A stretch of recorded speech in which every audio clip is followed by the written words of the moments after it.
We alkalize to realize the body is the temple, water is the source of life. We breathe in life and then we synthesize. This liquid sun will free your glands and begin to decalcify. Peer through your third eye, see through the lies and give your body what it's missing. We dehydrated, and that's the human condition. But when you clean the body and believe the body, you set yourself up to receive the body. See, it's a sharp knife, that's the water of life. It's like a sword cutting parasites down the sides. It takes a certain kind of faith to know that you're divine. And if it comes from urethra, then it's alkaline. We serve in truth, and it don't matter how weird it really gets. It's the linchpin ascended masters to initiates. We alkalize to realize. Open your mind and find you had it inside this whole damn time. We alkalize to realize. Open your mind and find you had it inside this whole damn time. You had it inside this whole damn time.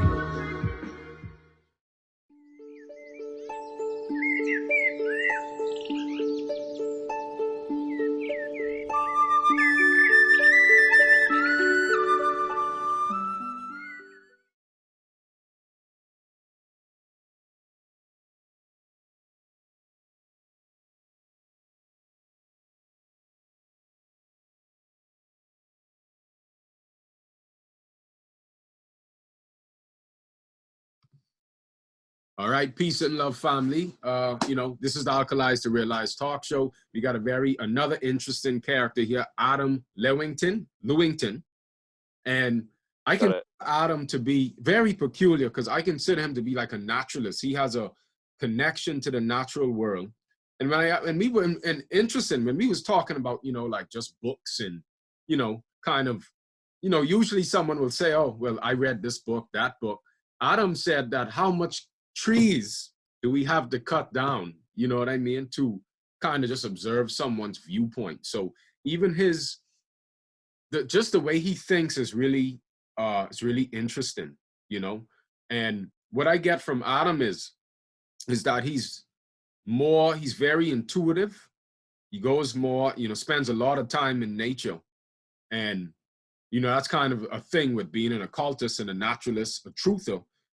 A lot of the nature elements, a lot of those, the nature spirits, when we be around that, we start to become like an oracle for truth, you see? And it's even more from an authentic place. So he really has this good, this authenticity about him that I really could feel, coming from. So I actually really appreciate just this time I can have with him. So Adam, I know that you're really secluded, right? Just tell people, man, just a little about yourself, bro. Even if it's just as simple as, how did you start the path? What inspired you, to see beyond this illusion, beyond the matrix? We was all installed into a matrix. What inspired you to be like, there's more to life than this, man? Yep. Yeah, so really, really great question. I feel that my youth was a ladder into that. And I saw everyone was really trying to conform to this unison way. And my suggestions in primary school and in high school would often get me into trouble. And I would feel nothing but this pull here in my heart that really hurt me. And I'd think, well, okay, well, maybe I won't say anything anymore. Maybe I won't have my opinion anymore because I don't want to get kicked out of class or correcting the teacher on trying to present to the school that white people built Egypt. And, I often use that as an example because that's something that really stood out to me. It was in grade 3, I saw that, and that's the child's intuition. Looking back at it, I'm 33 now, and looking back at that time of school, it really does try to conform that way of thinking. And what inspired me the most was seeing my humanity in so much pain, even with a smile on their face, non-authentic smiles, because they haven't delved into the depths of themselves, because that's where the true smiles come. As painful as it can be, But that's what inspired me, brother. That's what inspired me to really want to stand true with the fact and the knowledge and the knowing that we are the gatekeepers as channels to receive information. So do we want to be forced information, or do we want to read the book of the world that is the information? And so I started around my 20s. I was going out to the clubs, and man, I even started my own club night with a couple of friends, and I was really trying to fit into this whole thing. And I'd walk through the club at night, everyone would be shaking my hand. I felt so cool. I felt like, man, I finally made it. And then I realized when I'd get home at night, what a shit night. Like, what was that all about? Like, I tried to get that girl, and I tried to make friends with that guy, but he was too busy with that girl. And that girl was listening to what I was saying, but, I don't know, like, something about this just doesn't seem right. And my jobs would always entail someone standing over me and telling me what to do. And yeah, that's a little bit of, I guess, what I would say inspired me to want to take people into the direction of where I am today, not to sit and read the book, but to open up their eyes to the book, which is life. And the earth that we walk on is the teacher. As a guru will say, you are your guru. There's no guru that will take you to the guru in the top of the hill that would take you to yourself. So all I ever wanted to do, ever, was take people to themselves. That's what I can say. All right. And when you say take people to themselves, Adam, now, when we get into, I guess the esoteric side of life or esoteric knowledge, there's a saying that knowledge is the treasure and practice is the key. Yep. Are there specific practices that you do, on a daily basis? Are there certain practices that help to raise your frequency? Is there anything that, when you say bring people to themselves, do you, for example, I'm just going to stick to the question, are there any practices you do, brother, on a day-to-day basis? The biggest one I would say is listening to myself and listening to what I feel good with and what I don't feel good with. And that has been my biggest key, because anybody in my life that has not served me to the highest degree, they do not last in my life. I must move forward. Same with information, same with everything. What does not make me feel good, I do not stay stagnant in that. So I don't stay settled. That's a practice every day. I do not stay settled. I don't wake up in the same house every day. I'm always on the move. There's a reason why it's called a nomad, because you're not mad. There's a reason why it's called settling, because you're not settled. And if you look at the word apartment, people are living in these apartments. Apartment means minds apart. We are minds apart. We have walls between us. We never had houses with walls. Now we have houses that divide us from the sun and the earth. So we no longer become the medium connected to this realm and the higher realm. We are wearing shoes, rubber. These are the things that I really practice with, wearing my shoes off every day. What does it mean to shoe something? Mm-hmm. What does it mean? Why do we call what we stand tall on our heel and our soul? So this is the key, brother. When you understand the language, you can heal your soul. No matter who's doing yoga, no matter who's doing prana practicing, no matter who's doing diet, discipline. If you're wearing rubber shoes every day and you've got your sunglasses on, people call them Ray-Bans. I call them Ban Rays. Call it what it is. Don't conglomerate it as a famous brand and you think you look good. This is programming. If you don't get the light into your optic nerves, who are you? So yeah, my practice is staying true to what feels right, and anything that doesn't, it does not stay in my close proximity at all. And that's the biggest thing to me, is always listening to what my inner world says, not what the outer world says. I think everyone needs to do that, and then that, if they are not already doing that, that will lead the way. They will not receive messages if they don't take the messages. For example, if I don't feel good with someone, I must depart that. And if I don't, there's no messages that are going to come in as a attunement to self. why, if I tried to call you and you don't pick up the phone, I might try and call you again. But am I really going to sit there and call you 100 times before you don't pick up? No, it's just not how people operate. So we need to go back to that. We need to listen to ourselves. And yeah. Right, right. You know, I like there's certain things that we do like for fashion, and you could see it's kind of a programming that kind of blocks out high information coming from nature, you know, the sunglasses, the shoes and all that. And what it does too, you on point, because it brings us more to energy exhaustion because we're not absorbing energy. We all our lives we've learned how to deplete energy. Another thing, Yes.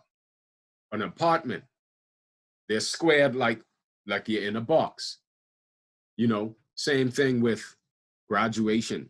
When you graduate, they put the square on your head, right? Which comes from masonry. Right, masonry. And you see, they have the compass. You know, what they're doing is they're squaring out our spirituality, our circle. It's like a mockery, you see, by placing us Yes. in a box. And they've colonized our creativity. They've colonized thought. So, you know, a lot of the things you're saying, you actually could see it just in our day-to-day life, just kind of not being a nomad and just staying stagnant in one apartment. You know, how do you continue to move and grow?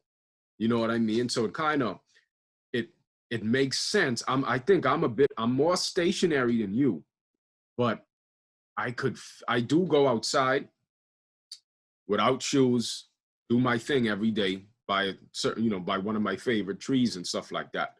But let me ask you this now, the nomadic life, you know, how you just kind of flow through life.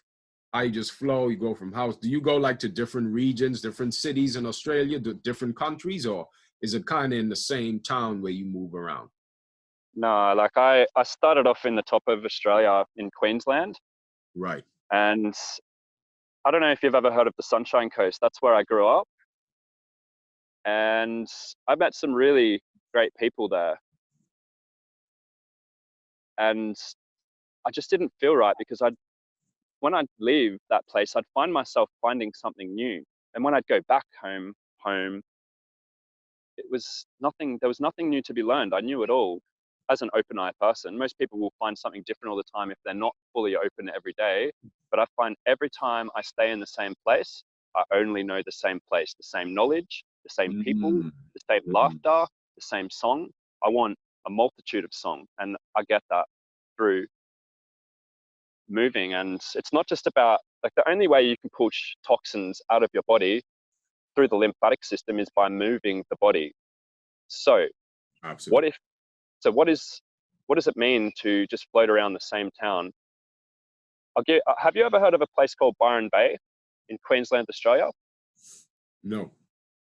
So it's a very, very, it's a place inclined of spiritual circles. So there's a lot of how to become a woman, the inner fire woman, how to become a man, the real man. It's okay to cry, and all these sorts of things. So Byron Bay is a place where you just can't, you'll never run out of those sorts of things. However, the indigenous people always said, do not live there. The original people of my country, they said, never live there because it is a very bad place to live. And they knew that Byron Bay was built on black obsidian stone. The whole underground's a black obsidian. So there's something happening when you're living on the same crystal spectrum. That can be a danger. Same as if you're living on a water line. If you're in a house that lives under a major water tunnel that's natural, people get cancer and they die. But you would think that by living by the water, you would become more enhanced, you'd become more free, you'd become more comfortable because you've always got those waves crashing. But did they wake up to the same waves every day? Or did they find the shores of every ocean upon their migration? And the reason why I say it's migrate, it's because it's great for myself. The secret in the language always. So yeah, I kept moving, and the more I moved around this country, the more I came to understand the original story of the original people that is connected to the land, not their story, our story. We all have that story, brother. And it's not that no one wants to know that story. but they don't know about the story. And when they find out about the story, they're not so interested because they have the right here, right now. They've got their tech, they've got their VR headsets, they've got their messages that they've got to reply to at home. They feel so comfortable. Facebook's blue because they know to choose that color because it makes you feel relaxed.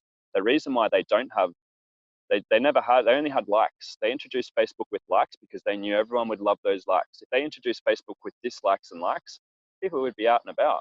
No one would be sitting at home. Everyone was soaking up the likes. So nature doesn't have that. Nature doesn't have this system that complexes us into non-authenticity.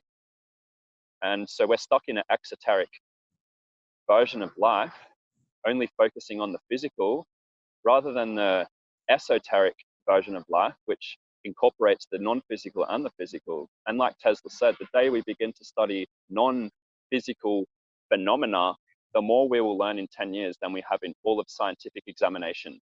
Oof, that is very powerful, brother. And that that's probably one of my most cycled quotes that I give to people because they really connect to that. If only we think in terms of any energy and vibration, then we'll have a key to the universe. Tesla said that too, and he's the one responsible for bringing us the network that we have that we might call 5G. It's a magnetic respondent network, and without him, we wouldn't have that. But he said if we think in terms of non-physical, we would understand. People who are all for 5G and 4G and 3G and G, they don't know the non-physical network. So therefore, I feel that Tesla would definitely agree with this. They will be left behind. Right, right. You know, and interesting you bring up Tesla because, you know, what's your view on celibacy? You know, because Tesla said that, he didn't have a wife. You know what I mean? Do you have the same views when it comes to like, you know, semen retention? Is that something that you practice? Is that like, do you feel more of that connection to nature when you hold in your seed, stuff like that? I feel when you hold in your seed, the way that people look at you is that you are a powerful being. And when you release that seed, you're just another one of them. You are low vibrational. And I know that the messages that I receive on retention are so much more powerful upon the opposing side. So I definitely do practice that. And I don't think that children should be going home and masturbating and throwing out that seed, because it either comes out or it goes back up the spine. Call it the Kundalini, call it, as they call it in India, call it Samshim Ra, as they call it in Kemet or Egypt, if you like, call it the rainbow serpent. Do you think that the original people, I don't want to call them aboriginals, but you know who I'm talking about when I say the indigenous people of Australia, the oldest culture on the planet, still connected to their land. Do you think they're out in the bush flogging their willy and blowing it all over the trees? Fuck no, man. Like, they don't do this shit. Like, we are so far gone that we need to go back to the original source, and they have it. They absolutely have it. Right, right. Yeah. And you know, that's the thing. Because even like what I teach is, you notice when you look at a demon always has horns. Always. Like they're breaking a loop. And we look at the religious figures, they have halos. And it's almost like when you close the loop and you recycle the energy up and down. And it's the same for women that shouldn't be menstruating so much each month, you see? Because they say a seminal emission for a man is the same as a woman losing too much menstrual blood, you see? It's really interesting because think about it, because sperm still is a product of the blood. And it's the highest part of the body. So it's like every time we ejaculate, we lose the most pristine parts of ourselves as men because it's trying to create a baby. It don't just be having fun. Absolutely. And that's why you see all the obelisks imparted around the earth, because it's the giant phallus and it's the symbol of the magi, because the magi has retention. And that's why the priests, the high priests, do not blow their load, because they know the secrets of the inner world. Yeah. And it's funny that you say, like, the word menstruation. I'm not sure if you know this. Everyone needs to know this. The word menstruation etymologically means in line with the moon. Okay. I know and the moon cycle. And we must. Sorry, say that again. No, I know it it does follow the lunar cycles, but I didn't know that's what it meant. Continue. Yeah, so one thing that I feel really sad about in this world, deeply sad about, is men have that same cycle. Absolutely. So we have sun cycles and we have moon cycles. We are children of the sun and moon. And it's funny, like we have such a knowledge that women have this period of the month. Month means moon. Moon. We have this cycle of the moon, and men do as well. And no one recognizes that it's okay for men to ride the sine wave. Mm. So are you, for example, this is what I was looking into. They were talking about the moment you're born, right? You're born into a particular moon cycle, whether it's new moon, half moon, full moon, whatever. And if you, for example, go outside at night and you cultivate energy around that cycle when you were born, apparently with semen retention, so, well, that's like another level. Even if you kind of spill your seed sometimes, you stay consistent on cultivation, you still feel the energy coming in. So just a question, have you ever heard of that where, you know, when you're born at that particular cycle, that's a pristine time for you to get into your spiritual practices? You know, you go outside and you notice a lot of people, Adam, they don't go outside at night. Most people they don't deal with that, man. We just inside, we got the artificial lighting, that throwing our circadian rhythm completely off. Yep. And a lot of people don't know even artificial lights suppress the melatonin, and then the body starts to create cancer cells, as simple as cutting on a light, you see? Absolutely.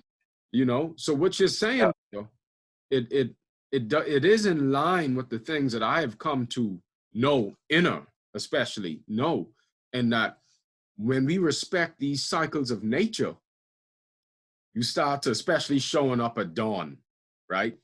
Beginning, right? So do you know anything about amplifying manifestation when you understand cycles of nature? You ever got an intuitive message on that?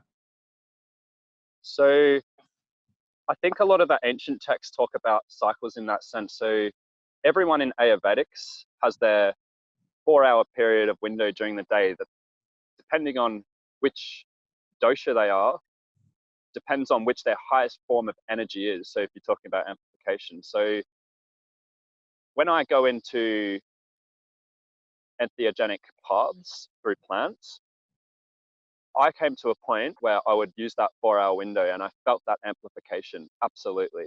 I felt it and I rode that. And I was talking to quite a lot of people about that, about, you know, the usage that they had with healing substance, but in that window of time, which is an amplification time. So, you know, it might be day, it might be night. I think we can each feel that. Like there's some people, I'm not talking about the people that stay at home all day and play video games and then go to bed at night, or the people who stay up all night playing video games and then go to bed at 7 in the morning. Stepping away from that, for a matter of months, you would go back naturally to your cycle. And I think that, you know, if you're born at 11:11 at night, as opposed to 11:11 in the day, your whole cycle is going to be totally different to someone else. And I'll tell you something really interesting, brother. Very good friends of mine who I'm currently staying with at the moment, their child was born on the coldest hour of the coldest day of winter.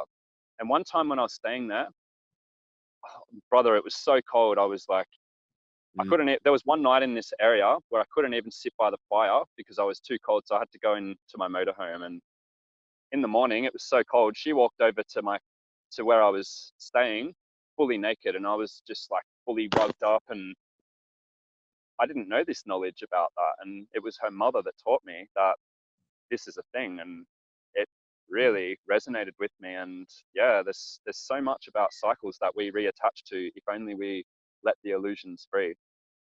Right. The conscious, the thinking, the thoughts that may throw us off whack, you know? So, Yep. you know, so Adam, what's your diet like? If you don't My mind. diet. Yeah, like Awesome. You know, well, what's your take on health, on for example, on disease, diet?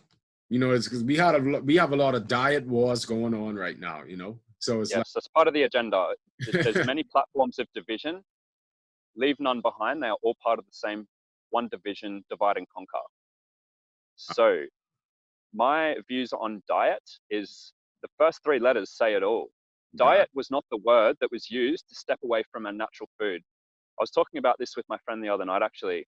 Diet was the word that was used for your eating habits. So today, when we use the word diet, it's you're eating shit food and this is my diet. Now I'm on a diet. It's like your diet God, is your God. daily sustenance. Your diet is your daily sustenance. And if you don't stick to that, the three letters that write the four letters of diet is die.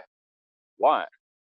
It tells us, and you are what you eat. You are what you eat. And once again, back to the Hippocratic Oath, the father of Western medicine, he said, "You are what you eat." And I really resonate with that. And I'm like, what am I? So I see who people are. I know who people are. And all of the great philosophers talked about what happens, how certain things assimilate into the body. Because the way I see our stomach, it's a library and it's waiting for a book. That food is a book of information, and the stomach disperses that through to all parts of the body that it's required to. Now, when you're eating sour cream and wedges and all this crap, where does it go? And then these people break out with rashes. And I don't want to use the word veganism, because most vegans that I know eat far more unhealthy than most meat eaters on the planet, because these meat eaters have been eating this diet for hundreds of years. They've adapted to this. And even though there's so many forms of sickness come through the ways of, even though there's so many things that come to us through what we're eating, what do we want? What do we want? Like, More do we want energy. to do we want to vaccinate our children when vaccination in Latin means empty the nation? Do we want that? Do we need to know the language before we make a choice on everything? I think that it's wise that we know the language. My diet, I would say years ago, was vegan until I separated from that term, because most people have, there's a divide and conquer with that as well, like you said, with Yeah, the cult. with the You diet know, wars. the different cults, you know, from Yep. So my understanding is cellulose tells you that you're losing cells. Cell, you lose. You're losing cells. So I believe the fastest thing that assimilates through the body and the best thing that assimilates in the body is fruit, raw fruit. And the backwards meaning of raw is war. So if you're not eating raw, you're eating backwards, which is war. mm, This is not my understanding. This is my knowledge of English. I know how they write English. I know how they do it. I'm very absolutely. esoteric in my understanding of all platforms Like of life. pray, I don't. Sorry. like pray, Prey. You know, we're gonna pray. Yes. Then they have like pray, like we're gonna pray on your energy. You know, Yep. right? Absolutely. And when people go in to feel the Lord's Spirit, Jesus Christ, in the church on the day of Ra, Sunday, they're having their souls usurped from them. This is the power of the Black Magi. Mm. On sacred ceremonial sites of the ancient people, all the cathedrals are built on indigenous sacred sites, and they're meant to heal people. But everyone who goes there, they feel this energy, but they're only allowed in those doors on certain dates. Sunday, you can come in on that day, as long as you're not in the sun. Come. So yeah, my diet does mainly consist of plants.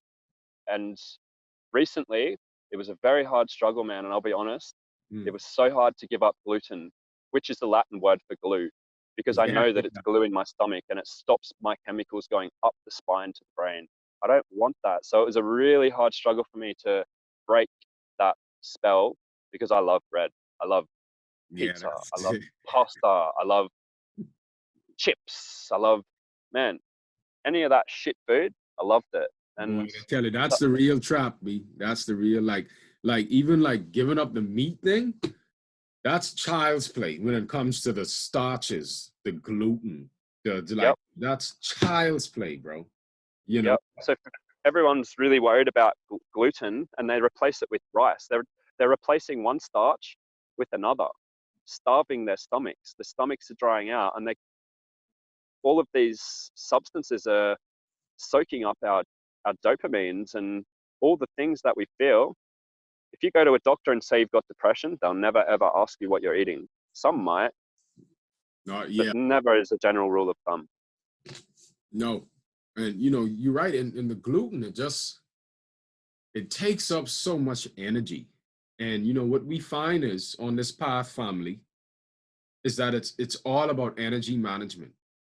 That's really what it's all about. We already have an abundance of spiritual energy, but the way we were taught and brought up in this addictive culture, and like what I said in the past, the fact that we ate bread and meat, that wasn't a problem. Is that we centered our whole lives around it. You see, even with drinking alcohol, we centered our whole lives. We created a culture around these substances and these appetites. You see, and then the worst part is your biochemical signals, and you just throwing off a whack.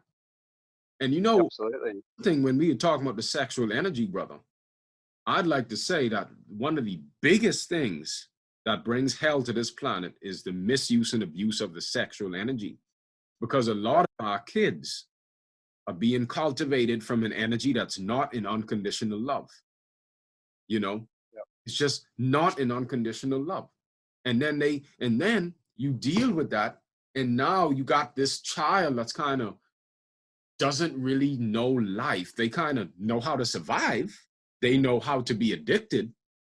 But for the vast majority of our people on this planet, they don't know how to live. And that's what the occult is. How to live, not how to die. You see, like when you said diet, that's just our perpetual somatic appetites that keep exhausting the nerve energy to the point where we fucking have none left, you know? So I do have the same view when it comes to fruits, you know, high quality fruits and stuff like that. I also, you know, with urine, fruits, sunlight, there's some people even in the Bahamas, bro. They don't even get sunlight, dog. How could you live in the Bahamas, where I from, and not get sunlight? That's a little crazy, ain't it? Yeah. You know, put on the shades. So it seems like the vampires that run the world, and if you ever watch David Icke, he said that they gave us their minds, you know, and that kind of make a lot of sense. So, you know, just to ask you another question, how do you view disease? Like, you know, I know that we're talking about diet, but if you're talking to someone, right, and you're just kind of giving them advice, what would be the first protocols you tell them to do? I'm interested to see what you can say. Beautiful. So firstly, like, you know, I talk to a lot of strangers about what they're eating, and I'm never the sort of person that's like, so what do you eat then? And you're like, yeah. Like, there's always this ego that comes with this people questioning. Like, I want people to feel comfortable when they're talking to me, and I'll ask them, like, well, a lot of people don't actually know this, but the person who wrote the Bible of all the doctors was Hippocrates, and he said, you are what you eat. Like, what are you eating? Do you mind, like, me asking? Because I have done a lot of research on this, and I'm really passionate about neurology and anatomy, and you might have your family doctor, but would you like another perspective? And yeah, I had this conversation with a girl yesterday, and she was just straight to the point of, oh, I've got my doctor, and he knew my mum was pregnant when she didn't believe it, so I trust my doctor, he knows. And I'm like, okay. Yeah. Doc, Okay. doc means to cut. Tor means to cut. And that's who cuts you off from your mother at birth. And yeah, it's Absolutely. And you know, sorry, what was your question? no, what was the first protocols? Like to say if The you food, yeah. someone, I want to know what someone's eating. I want to know what someone's eating. right. The second question is, I want to know what music they're listening to. That's interesting. The next thing that's, I would say, next in line of importance, it could even be as important as all three in the Trinity together, is who do you spend your time with? Because they are who you eat. Who you put yourself in the immediate environment with, you become that. And I remember this saying when I was a kid, show me your friends and I'll tell you who you are. That is so close to my heart, brother. So close to my heart. So true. That's nourishment. So, taking in that energy. Absolutely true. yeah. So when people are like, you know, anyone who's ever talked bad about me behind my back, I forgive them, but they'll never see me in that. I'm moving forward. I'm long gone, you know, like I don't have time for that, brother. I've got more time to listen to the trees than to listen to that. And if you know that saying, man, like it comes from gardening. If you've got not enough room in the garden, remove all the dead stuff and then you plant your new seeds. And one time I tested the universe when I was younger, and I was like, I wonder if I remove this person from my life today, who's very powerful in my life and very important in my life, I wonder how fast someone's going to be replaced in that time. And I wonder how quickly that will come.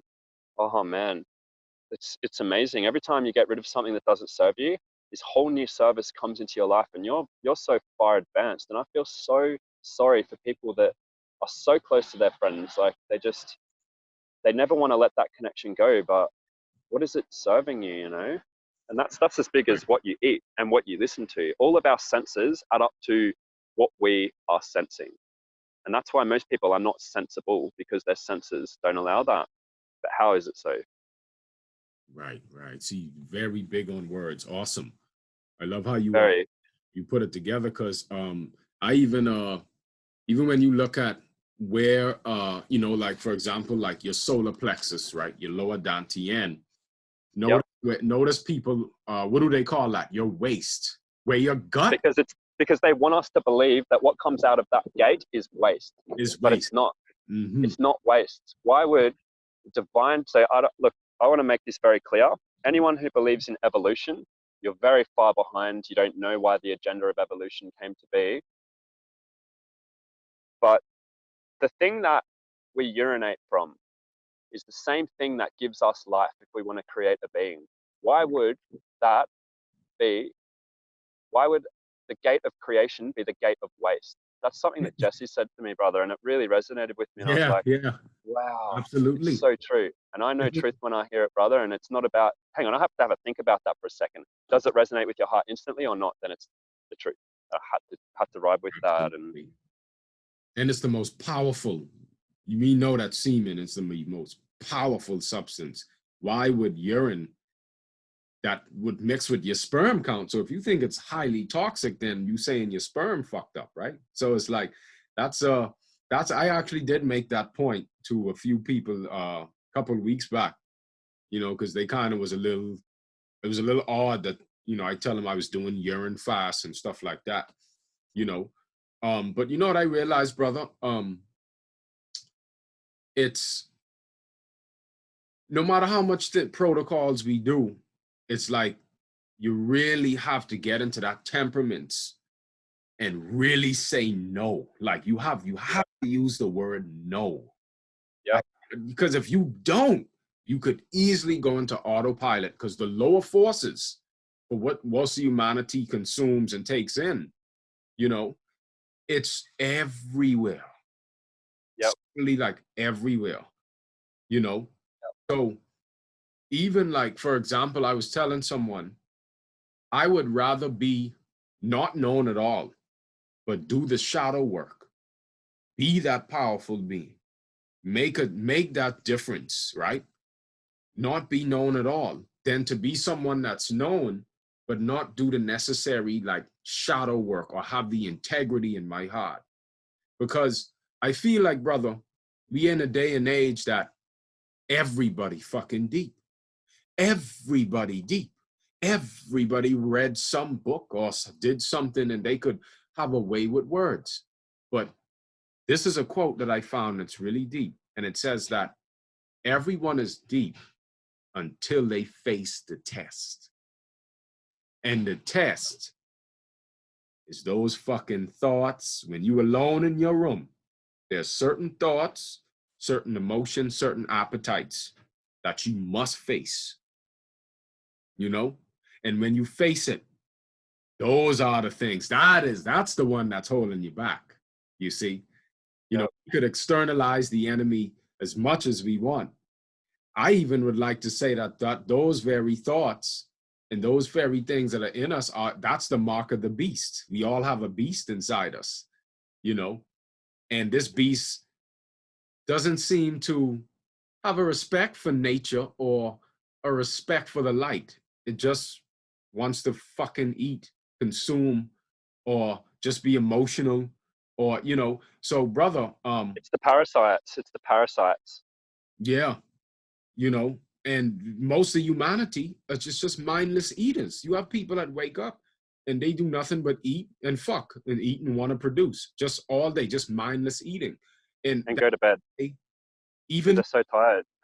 we all fall for that. That's why you wanted to cut off gluten, because the minute you start eating that shit, you want more of it, you want more of it, and then you then you get down on this cycle, right? So, you know, brother, just another question when it comes to you know, when you brought up disease, right? And you brought up how people takes their, you know, you could take your nourishment from the company you keep, you watch what food you eat, you know what I mean? What what is your idea or understanding of enlightenment or cosmic consciousness, if you Beautiful. know that term, right? Like I'm sure you do, but what is your So, take? let's look at the etymology of the word first, just to unlock that key, and then we can talk about it. Enlightenment means light in mind. What light? I'm not Christian at all. I am a follower of the truth, and the truth will always be. Now let's look at the ancient text of Christianity, which is not the original name for it. The word that was used to describe Islam and Christianity, which was one religion before the Vatican dispersed them both, was the way. It was the way. That's what it was. And so, yeah, enlightenment is not someone who stands on the top of the hill waiting for someone to gather and to listen to the wisdom, but it's the people that gather that acknowledge that, hang on, this person can teach me something because they have formed some form of light in the mind. Jesus in the Bible said, when thy eye be single, the whole body shall become like a lamp. Then in the later forms of Psalms, it talks about the 7 lamps, which are the 7 chakras, or in Egypt, it's the 7 Samshimras, which in their language of the Medu Neter means spinning wheels of Ra. So it always talks about the spinning wheels of Ra. Just like Ra is not a ball of heat, it's a spinning wheel like the swastika. That's where the swastika comes from. It's the portal of the sun. That's, once you know this stuff and you can work with it. Absolutely. Why don't we know that our heartbeat is the same rhythm of the pulse of the sun? Why don't we know that as a collective? Because that is what school was intended to do, to take us from that. Our heartbeat is the same pulse. Yeah, if you go out today and just look at the sun and just squint your eyes a bit, you'll see that it turns the plasma field. It expels from the sun on a twist. Interesting. Watch the pace that it comes from, and feel your heart. We are all one people beating to the rhythm of Ra. Right. Wow. And you ever know, and you know, when you stare at the sun, you see how it like turns black and it's like this violet that emanates from it. Have you seen that before? Like, yeah, do you know what they say that is in the mainstream science field? It's an optical illusion. So if you get your camera out, your lens, which is optics, I used to have, like $8,000 worth of camera equipment, and I bought it to look at the stars. Like, I wanted to capture things that I, with my eye, can't capture in my daily life. And so you go look at like the Coolpix 900 Nikon camera footage of people filming the sun. Look it up on YouTube. It's amazing. You see the black hole appear, but they say it's a refraction from the center of the lens. This is rubbish. This is the black sun that the occult talks about. It's the hollow sun. Hallowed be thy name. This is not a ball of heat. It's a plasmic field of energy, which is transferring energy from another dimension. And this is our Father. The Father, the Son, the Holy Spirit. The Father is the son of astrology. You got the mother, who is the moon, and the father, who is the sun. So the Father is the Son, is the Holy Spirit of Ra. So everyone who goes to Christian church on Sunday, the day of Ra, how far they have come, brother. How far they have come. Right. These are the things we can observe in nature. These are the books that were here for us. We weren't born with a book. We weren't born with a pen. We weren't born with prescription glasses to better read that writing. We don't need that. And what we need is they say the rhythm and the cycle. We were the living books. We are the transcribers of the stars. Absolutely. forces. We are the personalized expression of these forces. Yep. Seeking to find experience, to gain experience. So it's even when you look at the zodiac, which I break down into the zodiac, you know, you have a certain programming that's downloaded into you. And these constellations, these configurations, they're downloaded into us through our cellular salts, and you start to see that we are the personifications of. Absolutely. Yeah. So the Father is the Son is the Holy Spirit. So that's where the information comes from. So when you hold your hands up to the sun, you can feel the sun on your hands. You can't do that with the moon. But what the moon does is it doesn't push, it pulls. It's the magnetism. So it's funny. We know that if you hold a thermometer in the shade, let's say it's 20 degrees in the shade, if you hold it into direct sunlight, you'll see that mercury slowly rising because the temperature rises. This is common sense, common knowledge. We know this. What most people don't know is if you hold that thermometer in the moonlight, in the shade, hold a thermometer in the moonlight and look at the temperature, then take it into the shade. The temperature rises because the moon is cold and the sun is hot. So that's why we do moon rituals, because you want to send the signal to what takes it, and Ra brings the manifestations physically. This is real magic. This is not, that's an interesting perspective. This is real magic of the mage, and this is esoteric occult knowledge that you have to study for like your whole life before they give you the code. You don't just become a priest and they tell you the truth. You have to live the life of discipline. This is who the disciples were, that they were disciplined. You have to discipline yourself. Do you want a Mars bar or a Milky Way? Look at all the shit we're eating, and it's all named after zodiacal things. And every car we're driving, name a car, brother. Actually, you'd be in a different country, so they wouldn't be the same here. But the most popular family cars we have in Australia is Mazda. The symbol of Mazda is the symbol of the ram, Aries. Then you look at Holden. It's a symbol of the lion holding the sun, which is Leo in medical astrology. Then you look at, God, what else is there? There's Mercedes, which is Merkaba. There's Nissan. Nissan, you've got Nissans in your country? Yes. Nissan is the last month on the Kabbalic calendar. And they changed it. The original name for Nissan was Dat Sun, and it was a sun symbol.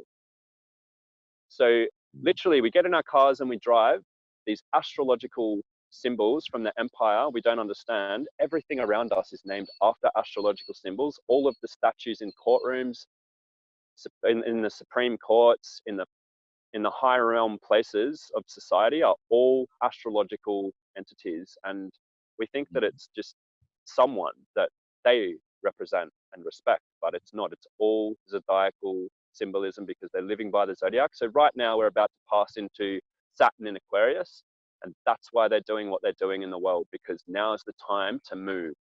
Now is the time to move. Right now, Saturn in Aquarius. Right. Satan in Aquarius, whatever you want to call it. The reason why they changed the name of Saturn to Satan is because they didn't want us knowing that we could invoke the powers of Satan or Saturn. That's where you get the horns of Satan, is because when you're looking at Saturn through a telescope, you don't see the rings, you see the horns. And we know, so I'm Capricorn sun, so I'm Saturn in all of my physical appeals. That's why I'm the goat. If you try and stop me from going about my way, you're going to feel my head drive straight through you like a goat while I'm trying to go to the top. The goats climb to the top. That's me. We don't know astrology. We only know astronomy. Look at the word astronomy. Astro, no, me. There's not you in the inclusive. So astrology includes you always. Ah, okay. Wow. Anyone I know that trusts astronomy, they don't really know much. I'm not trying to offend anyone, but they really don't have anything to teach me. But people who know astrology, man, yeah, I could just listen to them all day. If they really know astrology, I could listen and listen and listen. That's I don't even get up. Yeah, like Santos Bonacci and stuff like that, man. Like, I spent a lot of time with Santos, brother, and he taught me a lot. He's taught me a lot. We were standing out in his backyard one night, and it was our first time. We were just like, we were both going through a little bit of a hard time in life, through a breakup, and we really resonated with that. But there was one night where he looked straight up at the sky and he said, you know, every time you look up at night, Libra is always above us. You'll only ever see Libra always above us because Libra is the scales and she weighs out the zodiac. And it blew my mind. And I was like, oh my God, man, like, why wasn't I taught this in school? And I felt sick for my people. I didn't feel sick because I was now educated on that knowledge, but I felt sick for my people that they did not know what it means to be a Libran. The person who is, if you know a Libran, they're the one that comes into the mediation of argument or war. They're the one that says, hang on, like, Mark, Adam, you've both got a point, but Adam, are you listening to Mark? I see what Mark's saying, but I'm not a Libra, so I'm just very goat, like trying to drive through you. And that's another thing as well. Like, you need to appreciate the 12 houses for who they are. Like, you can't, you can't judge Yeah. someone without knowing astrology. Otherwise, you don't know anything. You don't know anything at all. Nothing, brother. Absolutely. And I say that with like my full knowing, not with maybe I know 99% of that. Nothing's relevant without astrology, and that's why they took it from us. And you think people think, I know you know, man, but I know people think it might be a coincidence that Saturn's in Aquarius, and how does that mean they're making their move? If you don't know astrology, don't assume such a thing. You need to know the stars, and then you know yourself. And even the word start has the word star in it, because everyone, brother, if you want to know how many people are alive on Earth right now, you don't need to look at the census. They don't need to sense me. I'm not going to let them sense us. You don't need to look at the census. If you count how many stars there are in the sky, you will know exactly the number of beating hearts on the planet. There will never be more stars than people on the planet. This is deep, bro. This is very deep. And when I found this out, it changed my life forever. You know how they say, like, I looked at a star and I knew it was you. Like, there's so many things that we have, like even in the movies, and all we have to sit back and say as a society is, twinkle, twinkle, little star, how I wonder what you are. This is not our song our parents taught us. This is what the empire has taught us, and we literally wonder what it is. I don't wonder what the stars are, brother. I know what they are. I know what the stars are. And we are all weighed out by the zodiac. And okay, so I have a question then. You see how now, there's another thing going on between flat Earth and globe Earth and the firmament, right? The dome, and what stars and what space actually is. So, brother, for the listeners out there are people that are really confused and they don't really know what to believe, because NASA is such a bullshit corporation, just like everything else we've learned. What do you know? Maybe I wouldn't say believe, but what intuitively, when you look up there, what is that? Right? What is space? What is stars? What's up? What is that? So my understanding, let's look at the word. Let's always look at the words. Firmament is firm, solid, ment, solid mind. So the firmament is the auric field. You can go to NASA and call it the Van Allen belt or whatever you like, but one thing I know for sure, it is the aurora, which if you're looking at human anatomy, it's the aura. They love to change words so that we don't understand. So in nutritional medicine, for example, they use the word alkalise instead of electrify, because they like to divide us on the understanding of language. So when I look up at the stars at night, I know I'm looking at the mentalism of what it is to be down here as a physical representative of Earth. I know that, let's go to the Bible, as it is in heaven, so it shall be on earth. So first, it's as it is up there, then it permeates down here. In ancient Greece, Hermes, the great philosopher, said, as above, so below. First, it must form up there to then form down here. So first, the start, there must be a star. And then as you're birthed out of the womb, the pineal gland has its first flash of light, and that is your star lighting it up. When I see the stars at night, I can connect to everyone, man. I can connect to the people. That's interesting. I don't hear the conversations from each stars, but I know that it's not something you can go and land on. Look at once again, right. If anyone wants to know any of this information, I can send them the videos, but there's so many people that have the shithouse camera. It doesn't take a $10,000 camera to find this. If you get a crap camera, the Nikon P900, it's actually not a crap camera. It's just the fact that you can get it for $200 with scraps. You don't need much money. go set it up on Saturn or Jupiter or Mars or Venus or Uranus or Neptune. You'll see that they are not, like, zoom out, have it zoom out, but zoom all the way in. You'll see the spinning portal, and it will start changing colors, just like the Stargate in the movies, like Gene Roddenberry, 33rd Degree Freemason, wrote. He wrote about the portals, and we as the people have fallen from the portals. The 7 stars that we can see with our physical eye are the 7 days of the week. They're the things that, so we have 7 chakras in our body, 7 spinning wheels. Each one of them correlates to a part of our inner world. Chakra, aurora, aura, it's Ra. Aura is Au, the symbol element for gold, because in Egypt they said that Ra, it was the golden rays of Ra. And so you don't need to, what is aura? Aura means gold, sun. We have a golden field surrounding us all from Ra. But then what do the other planets do? So this is what astrology is really about. It's not about horoscopes, not about the scopes of Horus. Yeah, It's about, horoscopes are propaganda. Horoscopes were created a couple of hundred years ago, put it in the magazines, and it's created as a division, because they want us to, like, come on, man, like, my lucky number for today is number 3, and my boss is going to have something nice to say to me today and have a nice day. I don't need that shit in my life, mate. I don't need that shit in my life. But yeah, like, if that gives someone a bit of an inkling into what's actually happening up there, they are portals to the inner worlds, and you cannot land on them. If you think you can land on the moon, you've been fooled. You think NASA is the Kabbalah, the Hebrew word for deception. You think they're going to go land on the sun soon? They're sending they can't send anything above 8,000 kilometers. Sorry, 8 kilometers. It's funny, like, the deepest holes on the earth and the highest mountains on the planet, they're all the same height, up and down, as above, so below.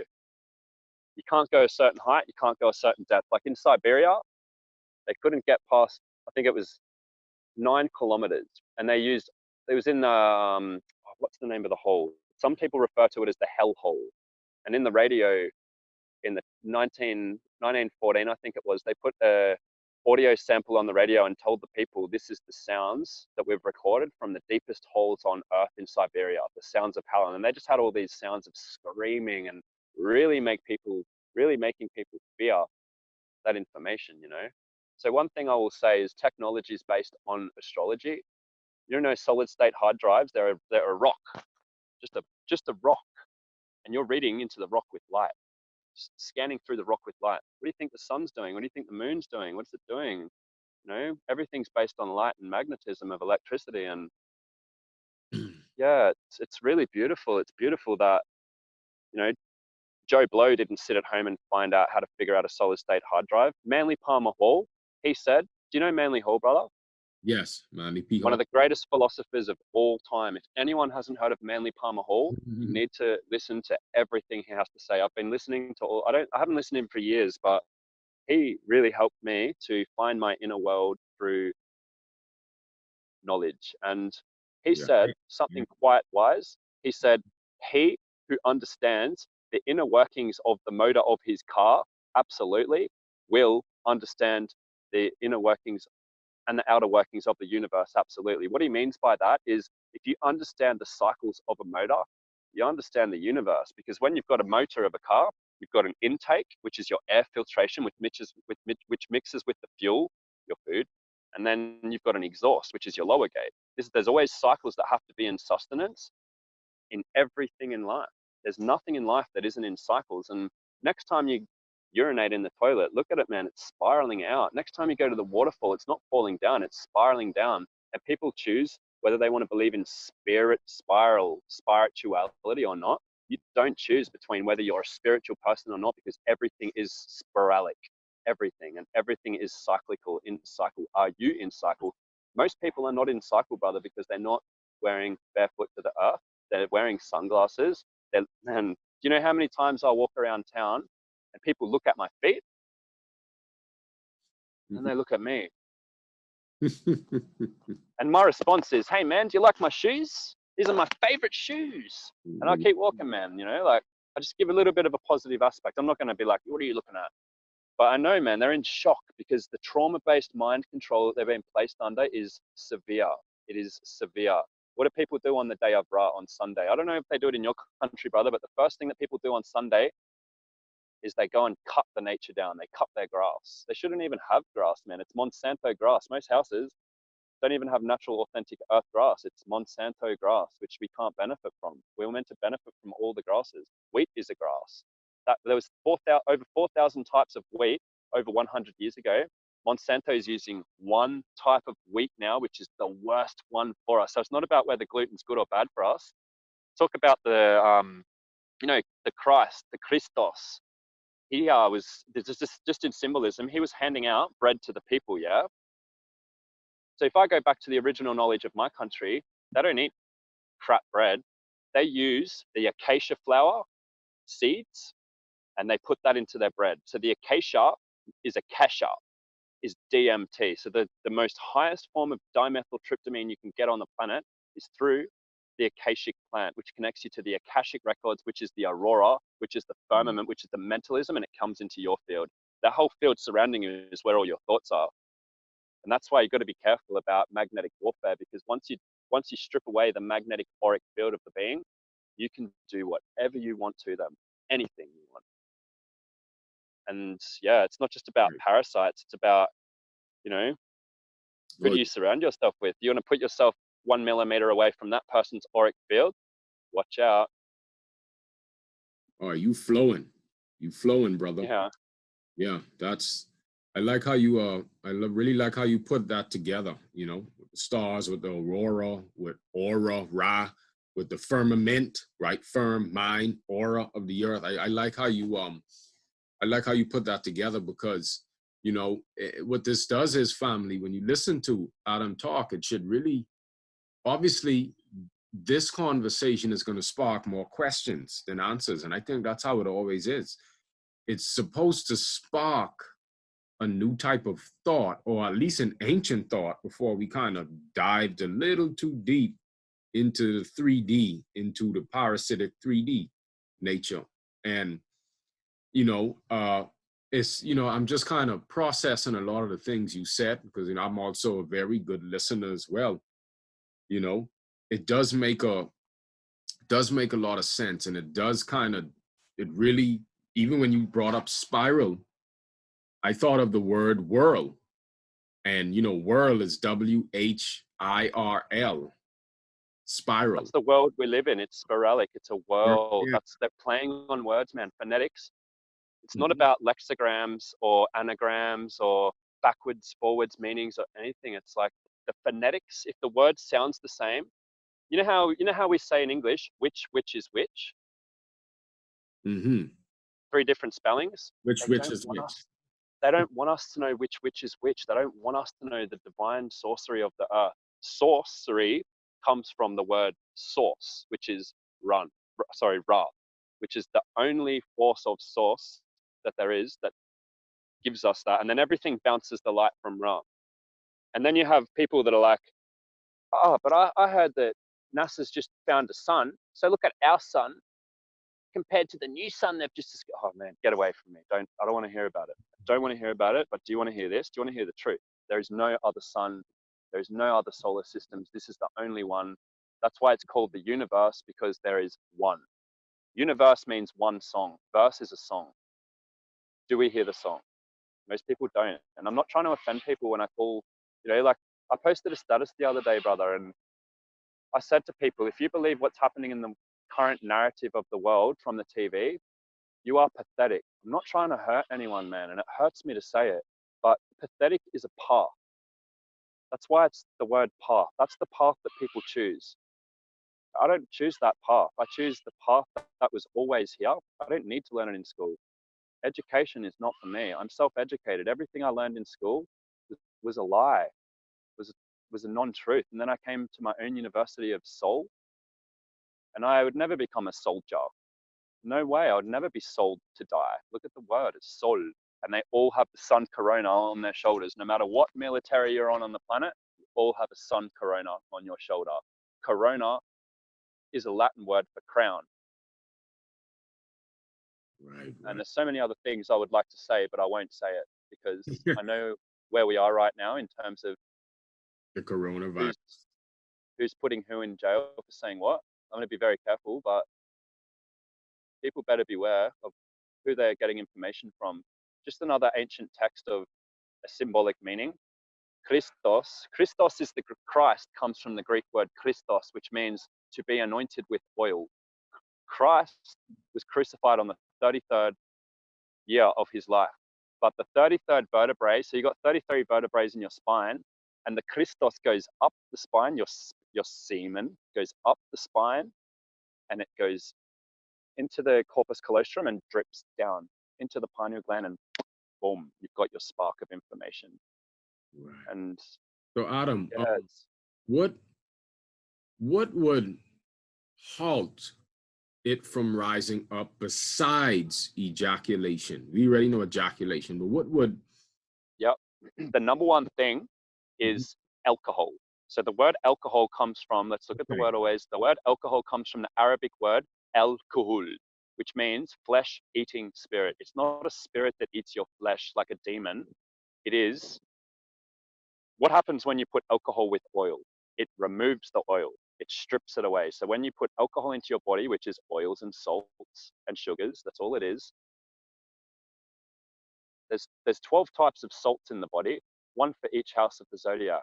No one ever connects the zodiac. When anatomists and microbiologists and biologists and molecular biologists see the number 12 in anatomy, they never correlate it to the 12 houses of the zodiac. There's 12 of everything in the body in that sense. So, you reminded me, is that that's Zodiac and the Salts of Salvation, the George Washington? That's exactly right. That's exactly right, brother. Yeah, I read that book. Salvation. And Christ said the only way to eternal salvation is through my teaching.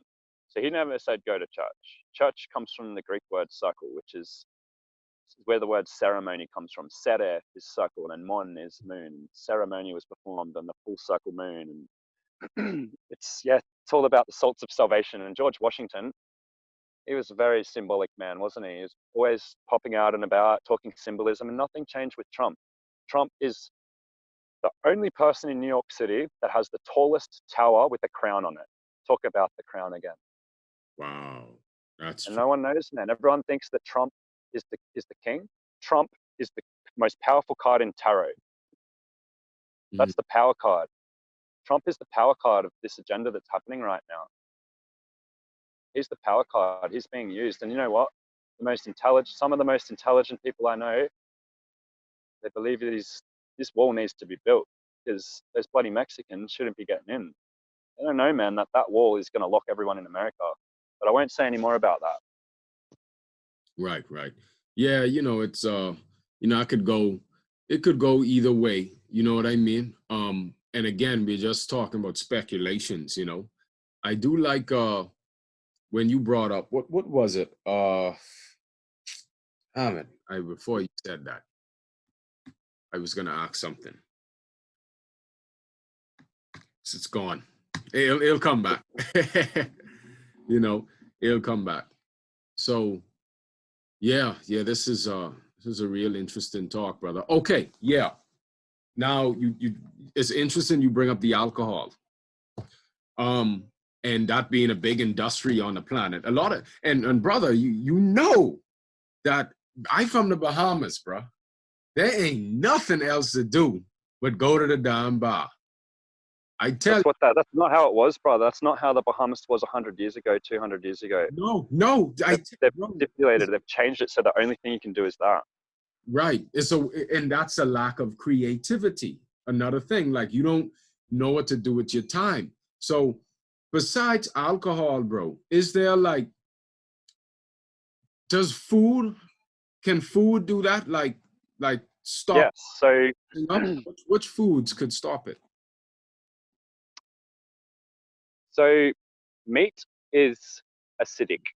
So we need to understand the difference between alkaline-forming foods and acidic-forming foods. Okay. So anything in your body that is highly alkaline will electrify it and raise the inner chrism, which are the oils up the spine, or the kundalini, or the samshimra, or the rainbow serpent. I would love to hear, if anyone else has another culture and language, I'd love to hear what you call it in your language. And I'd love to know, I just love this information. The more I know, the more I grow. And I feel that's the same for everyone. And I feel that, yeah, it's, anyway, so the one thing that definitely can strip it away is, so you got the alcohol, food. Music's a big one because of vibration. Vibration is, so everything is vibratory. So the first law of physics is nothing rests, everything's in motion. But I believe that they've worded it like that so that just to keep the people asleep. What I would change it to keep the wiser perspective for the people is nothing rests, everything vibrates at its own resonance, meaning everything's unique. So if you look at any atom through the core of an atom through the microscope, you've got your neutron, and then you've got your proton and electron moving around it. So you've got your core, and then you've got your magnetic and your electric structures moving around it. What is that structure of the things that we're putting in our body? Is it going to build us, or is it going to destroy us? And meat, I would never, ever, ever call someone enlightened when they eat meat. Brother, I wouldn't even want to offend anyone by saying this, but I don't take knowledge from people that eat meat.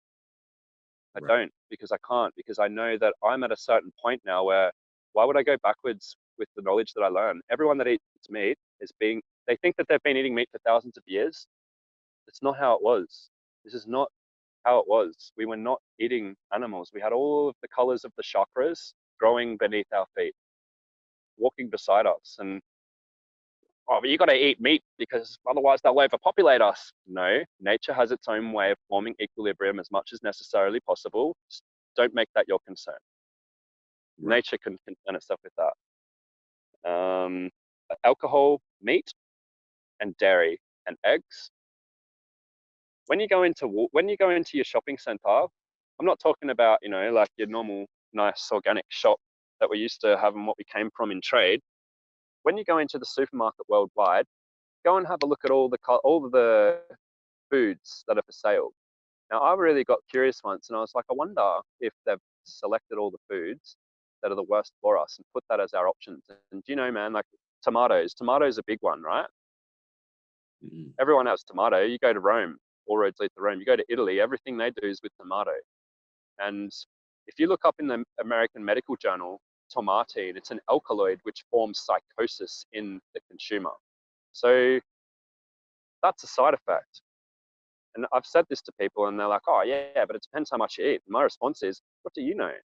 Is that just what you're coming up with right now? Or you don't even know anatomy. You don't even know nutritional physiology. You don't know anything and you're saying this. Come on, like I'm not trying to offend you and call you a knower, but please don't just tell these 5 people here next to us don't just be careful of your knowledge. You've got to know what you're talking about. One of my favorite quotes that I made by myself, and I've really stuck by it, is if you only know 99% of what you're talking about, be careful because there's a 1% chance that you'll look like a fool. So know what you're talking about. Know thyself. You won't know what you're talking about unless you know thyself. Like Socrates said, you go to the Scottish Rite temples of Freemasonry, and they've got a throne in San Francisco, which is like this beautiful granite stone throne, which is they make all our graves out of that. And in the stone, it says, know thyself. And so when you sit on that throne, people think that Freemasonry is so bad. There's good and bad in everything. There's positive and light. There's positive light and dark light in everything. And I've got friends that have been very high in Freemasonry, and they're some of the most beautiful people I know. But the word Freemason it comes from the Spanish Free, P-H-R-E-E, Mesan, which means children of the light. Come on, we're all children of the light. Can we all have this knowledge though? But the Freemasons don't hold the knowledge from anyone. You can go in the door and become one. I don't recommend anyone does that because you don't need to lodge your soul to any decree. You are the person inside yourself that controls that oath. You are under oath to your own soul contract right now. We need to know this. This is so important. We don't need to go to church. We don't need to go to religions.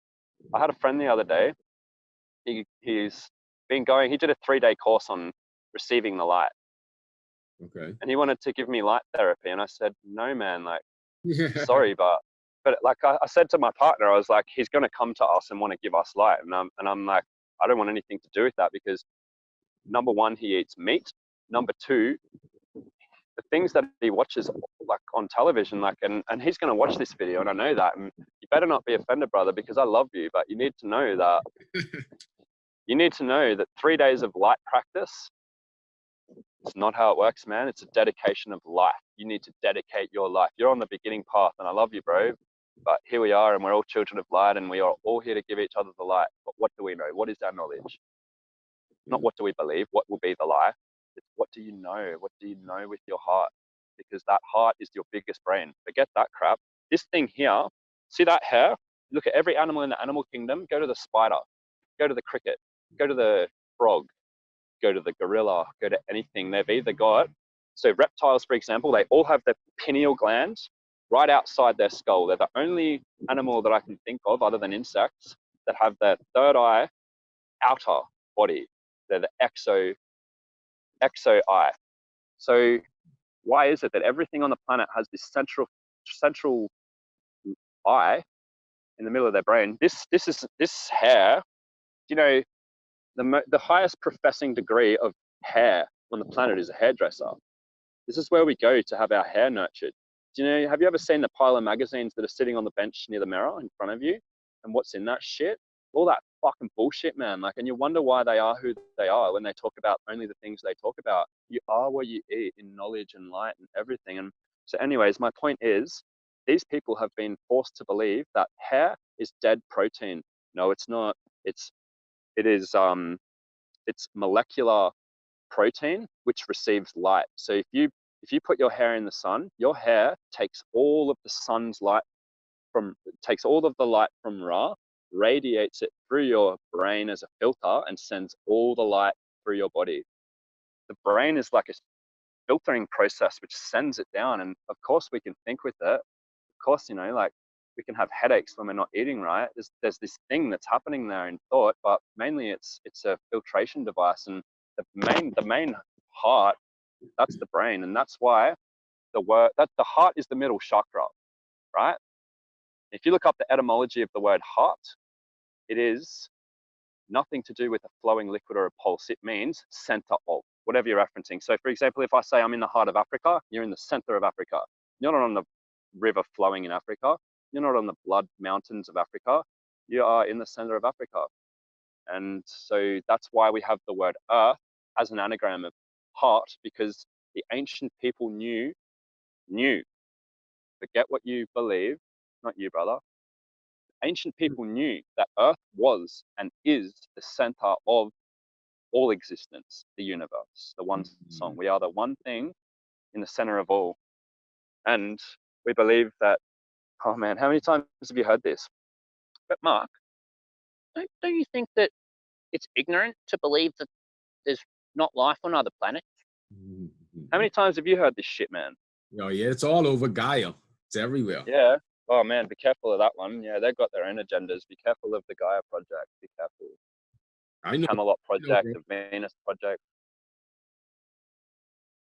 Sorry, what was that? No, sir, I know. I just saying, like, you know, it's just a big thing where how Gaia is kind of this big network, right? And, you know, they talk about a lot of ancient aliens and stuff like that, you know. So, brother, do you believe in the archons and the Gnostic theory, you know, about the parasitic entities that kind of siphon off us? Do you? Oh yeah, look at that, man. Like, it's irrefutable. It's happening right now. My healthiest friends, man, like, you know, Jessie, she's a very mutual friend of ours, and she'd send me photos of her passing parasites, and she is the healthiest person I do know. No one else eats healthier than her. And the parasites that she passes, like an arm length, scares the shit out of me, man, because I know I've got these. And you know you've got them, and no one knows about the parasites in the body. No one knows about the mucoid plaque and how to get it out, you know, like certain protocols. Yeah. But we are. He does the age urine enemas with the syringe. You know, that's powerful. She actually inspired me. I'm gonna order one of those. She inspired me. I'm gonna order one soon, bro, and I'm gonna get on that shit because that's crazy. I got out some mucus plaque on a herbal cleanse that I did like about 2 years ago. you know, but it amazed me because, you know, all this stuff is stuck and stored inside you, and you never really get to see the quality of life or your potential when you got all this stored fucking plaque and toxins in you, you know, because if the body's not eliminating, then it's storing. That's all Have it's. you heard of black snake? Black snake? Mm-mm. Jessie taught me about this and it blew my mind, and she sent me photos and it wasn't enough. I had to know more. I was like, what the fuck is this?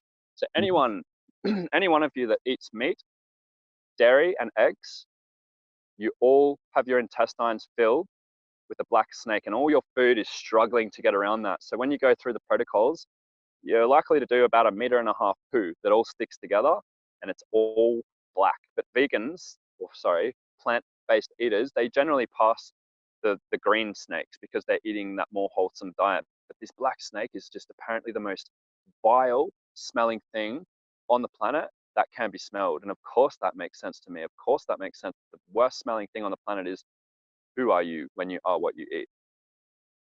So, you know, I'm Right. very cautious of what people eat and what are they teaching me.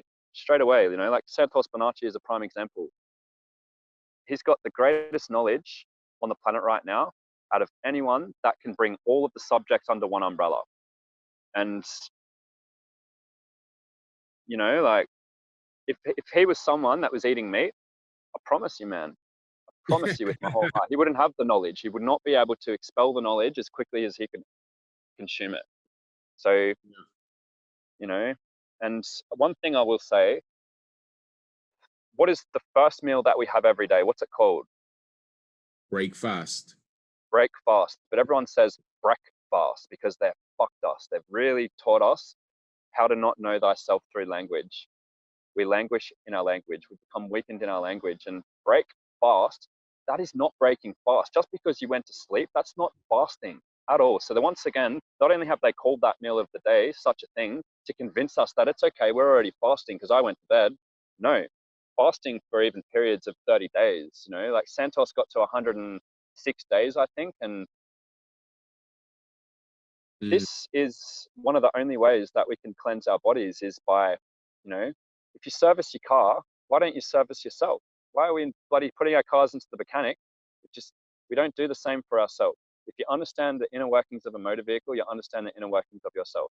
If you're driving a car for 30 years and you open the oil cap on top and you look inside, the walls of the motor are about that thick with oil, as ourselves will be as well. You know, this is the intestines and what they're filled with. And Yeah. You know, and urine is really a powerful, for me personally, urine is really, really it's really powerful at cleaning out the intestines, cleaning you out. yep, it's the most pure distilled water on the planet. You couldn't find the most pure distilled water on the planet in anything else other than ourselves, and we call it waste. And we put it into the toilet. Do you know there's a chapter of witchcraft? The third last Prime Minister of Australia, second last Prime Minister, Julia Gillard, she was in the order of the toilet. There's an order that's been around for thousands of years, and this is where the word toilet comes from. They make us flush it down the toilet. They collect all our poo. They put it into vats underground. They let the methane rise off it and sell it back to us through pipelines called natural gas. And and then everything goes out, and we pay for these services, man. Like we pay for these services, and Yeah. it's not a service to self at all. No, absolutely. You know, wow. And yeah, like I'll be honest. I was like, I don't want to talk about drinking urine to people. Like they'll think that's crazy, but to put it beside the fact that it's been a practice in India for I think about 3,000 years, they've been doing it, you know. And how many times do we hear like that? Sometimes the Western paradigm doctor will tell you to piss on your own foot if there's an infection. They'll say, "Oh, don't worry, just do it." Like it is a medicine, and it's known as a medicine. Yeah. It's got everything in the body. The body knows what sicknesses that we hold. That urine is a collection of everything that the body has created that we need to heal ourselves. So if you know anyone, Jessie was telling me about this guy that she knows Mm-hmm. that he was told he would never walk again, ever. And he tried just to forget about it and live his life. And then he found out about aged urine therapy, and within 6 months, he was walking again, and he was meant to be a paraplegic for the rest of his life. Wow. So did he change? Did he change his diet too, or was just urine? I would only imagine or hope that he had, because I wouldn't want to taste a meat pie urine, you know, like. Yeah. It's more, and for me, brother, it's because it's, even when you look at Jesse's last interview, I love how she said when she was doing a juice diet and then on the urine, she actually wanted to take more of the urine in because it was just less foreign to her body, you know. And I was one of the first to tell some of the brothers here in Freeport, here in Bahamas, and it sounds very weird that urine is much more powerful than fruits when it comes to cleansing your body. But a fruitarian diet is the greatest compliment when it comes to, you know, when you go on the urine. But again, because it have your antibodies, the stem cells, the growth hormones, I mean, it's just a snapshot of you. It's a derivative of the blood. And for me, isn't it just toxic waste? It's because it's how it smelled, bro. Like, you know, like depending on what you're eating. If you're drinking only coconut water, it's gonna taste exactly like coconut water. Trust me. Exactly. You know, so you know, when I first tried it, urine is so powerful at decalcifying the pineal gland. It's fucking unbelievable, bro. Like, to be honest, I never really felt my pineal truly as active until I started drinking urine. That's how powerful it was. Such a big change for me, brother. A huge change, you know.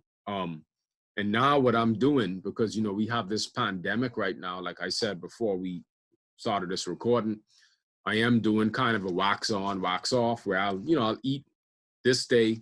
Well, I didn't eat nothing today, you know, kind of just drunk urine, but I'm also cultivating chi energy and prana in my meditation. So I did do a podcast last week on the differences between fasting and pranic nourishment, because when you learn how to take in prana through meditation, it's not the same as fasting, because you're actually taking in that light. You feel the tingling in the hands. You feel, you know. So what I'm doing is I'm kind of just to, I guess, develop and build me more. I'm having an issue with the appetite. You know, sometimes when I eat, I have this mode where I want to keep eating. So this kind of keeps me at bay with the appetite, where I at least, okay, the next day, it's just giving time with the urine, with the meditation to clean me out. And I'm going to have more self-reflection, because I'm going to deal with when that hunger comes.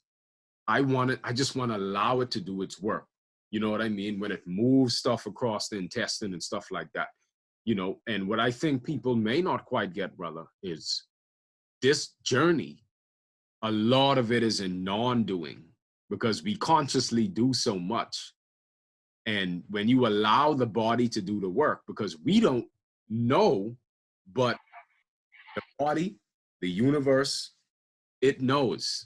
When you quiet the thoughts, the mind, you realize that a lot of this shit we talking about is just surrendering. That's really all it is. You surrender, you allow, and you understand, you know. And the world is so caught up on what they know in thoughts and consciously trying to do all the time, where we go against the tide of life. And you know that we go against the natural flow of life, because our blood flow starts to become obstructed. Our lymphatic flow becomes obstructed. It's because our thoughts become like a dam that just obstructs the flow of the ethers in our life, you know? And I just want to say, I really, again, brother, you really hit some very unique points. I could say that. It was really unique, your expressions and your breakdown of words. You know, would be great to get like a part 2 in the future. You know, we kind of, you know, really kind of hit home. You could even, if there's certain things that inspirations you had that you want to talk about, I definitely think we should do a part 2. you know. And just before I kind of end this, brother, is there anything that's in you that, you know, at the moment, if you feel like you left anything out that you want to express? Yeah, one thing, like we're halfway through talking before, and I left the thought behind, and then it came to me, and you were talking, and I was like, oh no, hopefully it comes to me at the end. So what does it mean when something comes to fruition, when it comes to life? The word fruit is being used in that. And that is the only thing that we have. So that's the fastest thing in the body that assimilates. My understanding of cellulose in vegetables is that you're losing cells. Cell you lose. So I'm not saying that we shouldn't eat vegetables. You could Most of the juice time you them, have to right? cook them to eat them. But You I could, do believe that, sorry, can you juice vegetables? You think that's for sure, I think. Yeah, I think it just matters. I think it's like, my curiosity is which are the natural ones and which are the non-natural ones. Because most of the, back to what we were saying earlier, most of the things that they've provided to us in the shops are the worst things that react in the body.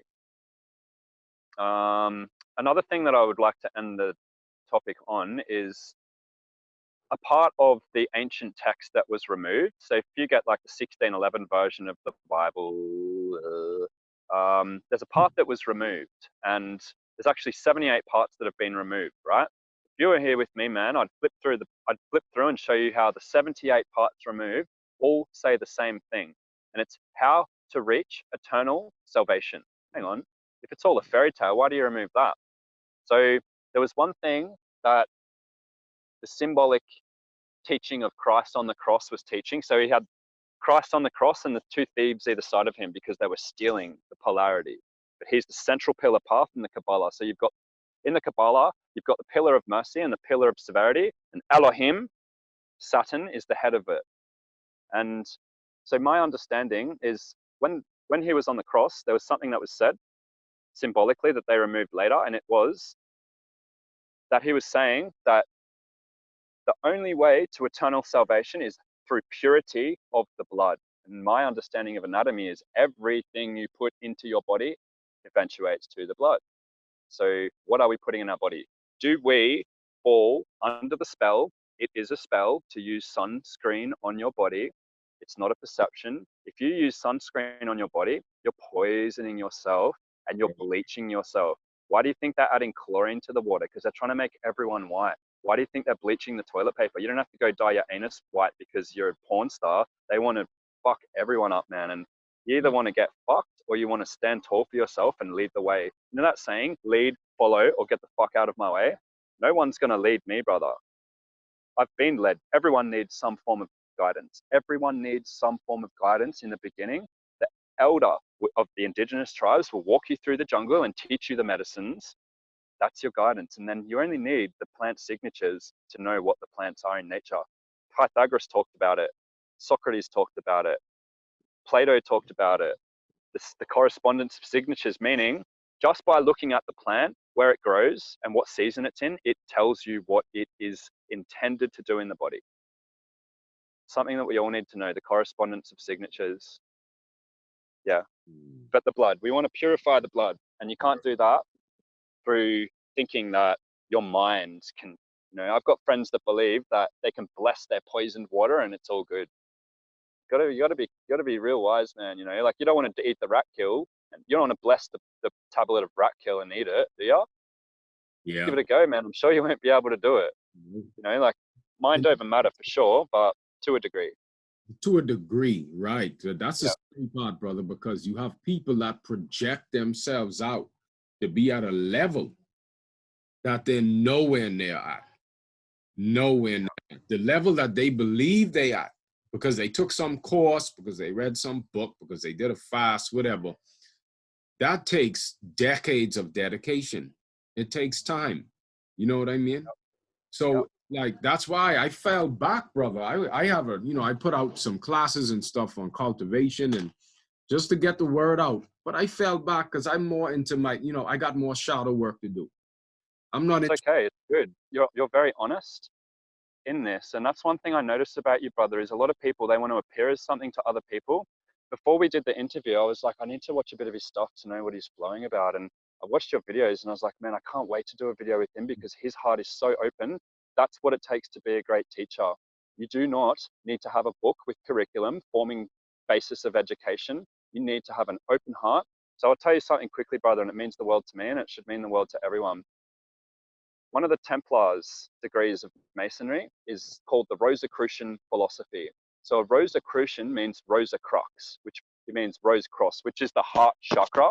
So in the science of initiation to become a Rosicrucianer, they teach you to be not like, you know, like let's be real. Magic is real, very real. One thing they teach you in the Rosicrucian science of initiation is you cannot be a teacher or magician of any kind unless your heart is open. So you're a great teacher, man, and everyone knows that. Everyone, you're only going to get more of a following as long as you stay true to yourself. It's when you fall away that you've fallen away. You're not falling away. You're allowed to have a potato cake deep fried every now and again. Like, it's part of the process. We're under the test, man, and you know, like you're not forming yourself to any crimes. Like, to be the best version of yourself, you want to take people on that venture, and I really resonate with that, and I feel that. And you know, we should never be too hard on ourselves. We are the center of our universe, and we are only the greatest guidance of ourselves. Hey man, really appreciate the words, bro. You know, I really I'll take that in. I'll accept that, you know.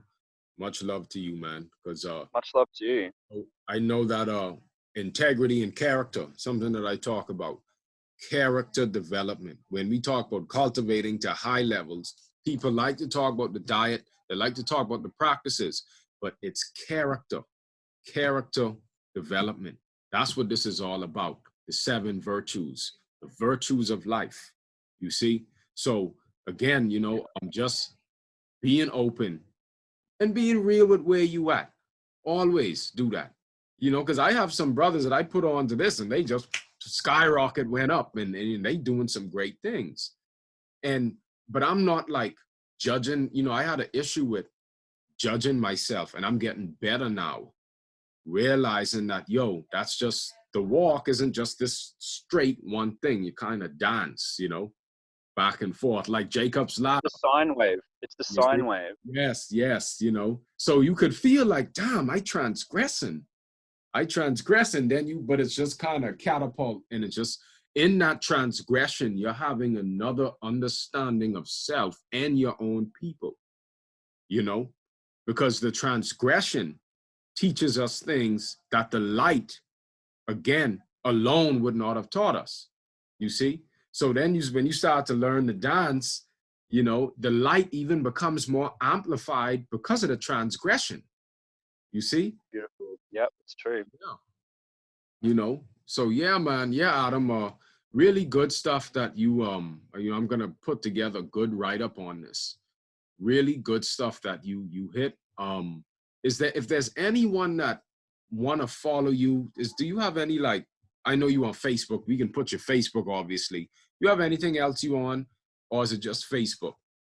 I don't have an Instagram. I don't have a YouTube account. I don't have any of that stuff. I never even thought I'd be doing this, man. I never thought I'd be doing these videos. I never thought I'd do that. I thought, like, I love writing. I love poetry, and I love connecting people to the realm of spirit through poetry. And I don't know, I'm really bad with technology, actually, that I should start a YouTube account and upload all my videos on there and have that base. But I've just been seeing what's been happening to all the great truthers around the planet with YouTube accounts, and it is a screening. They're still up there. I'm on Facebook. That's where you'll find me. I don't really have anything else for now, but same here. Most of my stuff is on Facebook, and you know, I do have a few videos on YouTube, but I'm not really focused on, I got some more things that I have to deal with on a personal level. You know what I mean? So I'm more focused on that. I share my experiences, type it out, maybe do an interview. But I was told, again, from a yogi, said that do not put yourself out there until you're activated, until you really have your shit together. And this was beautiful. It's so true. It's so true. It goes back to that. Be careful of what you're saying, because if you only know that 99% of what you're talking about. Right. Yes. You know, and if your blood, if your mind, if, you know, like you talk about that purity, not perfection, but at least to the point where you're activated enough where you could build that electromagnetic field, that aura, to where you don't have to, it wouldn't be a hit on you, if you know what I mean, because we could develop that. But just if you just dibbing and dabbing, plagiarizing, doing a bunch of shit, and you trying to build a whole following, come on, bro. You know what I mean? I see it everywhere. I see it everywhere. I don't Oh, I respect did, that you shit. know, I can align your chakras with my wand. Like, have you ever heard of that one? Oh God. Oh, bro, I activate 8-day activation and stuff, and I mean, not trying to knock people down. It's just we now in this era of copy and paste. We in a copy and paste era, bro. You know, and Share this with 100 people, otherwise your wishes won't come true. you know, yeah, everyone. Like I say, everybody deep. The Jesuits putting out all kind of disinfo out there. We know that. All the books, so it's like, I just want to remain humble, and I just tell people, look, this is this holy science. I'm working, and again, knowledge is the treasure, practice is the key to put things into application, because a book is only, again, it's that person's point of view, it's that research, and it can inspire you. And in my class, brother, the first thing I say to the students that I've had is that I am not the teacher. I'm not the teacher. The real teacher is the intuition. I'm the person, the friend to the teacher. That's really what it is. You see, pointing to it. Yeah, you could do a breath work exercise. You go on a fast, ground yourself, sun gaze. These are just techniques to make you gauge more into yourself. You see, because you got to run to self. That's the only place you can ever find truth. You know what I mean? So, and urine is the only time you consume self. Everything else is not you. Specific. I mean, you know what I mean. I talking about when you take in that concoction, you get on a meditation, and you start to really, things make so much sense in nature. I don't think I be out in nature as much as you, brother, but I do spend about 2 to 3 hours a day. You know what I mean? Where I just. Can I say something? And it means so much to me. Like, when we're in the middle of the city and we can't see many trees, we need to remember that that's still nature and she still hears us and feels us. So we don't need to necessarily go out to the middle of the forest, even though it makes us feel better. She's right under our feet. And something that my sister said to me, she's just the female version of me. She said, "Do you know what I love about Earth?" And I said, "What?" She said, "I love that you can lie down on her and look up at the sky and she's always got your back." And I was like, oh my God. Yeah. So you don't need to be in the middle of the forest to be that. You don't need to be that. It's just like the word citizen is implying that there's Zen in the city, but there is Zen in the city. You just have to go into the mental realms. That's And, what I do, bro. but I recommend everyone goes to the trees because that's where the real conversation happens. That's where the real song of birds is. Yeah, but you're The saying real definitions of the true dictionary. still have that connection no matter where you at. Absolutely. Yeah. But Adam, man, good stuff, bro. Look like a beautiful day over there. It's It is so beautiful. They're spraying the shit out of the skies, but that's all right. yeah. I mean, Beautiful day, and it's a beautiful world. you know what that is. It's 10 o'clock at night here. I'm probably gonna do one more night meditation, and then I don't know, just sit in darkness. Yeah. So anyway, bro, I enjoyed the conversation. Maybe we could set up a part 2, maybe 6 months down the line, let things marinate, So much love, and tell Jessie as well that I love her. She's great at what she does. She inspired me to do more age urine enemas, but I'm gonna be experimenting with more. I think that I'm gonna probably put that on my daily regimen with the syringe. I'm gonna start doing that to speed up the process, because that's the beauty of it. When you tap into free energy, like knowing how to take in prana and urine, it's free energy, and it actually speeds up the process. So Inner chi is energy. inner chi is boy, these wordplay, yeah, absolutely. So brother, you have a good day, man. Enjoy your day. You have a good night, brother. You too. Definitely. Peace and love, family.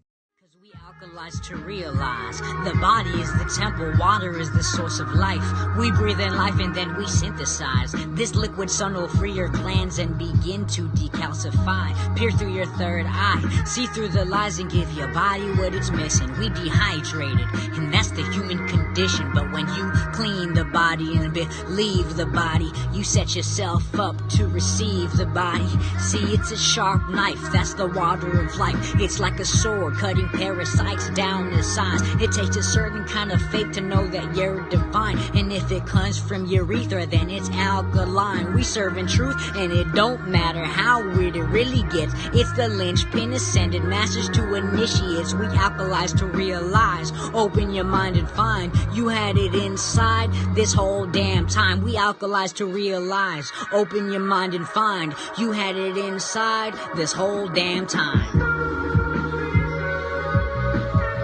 You had it inside this whole damn time.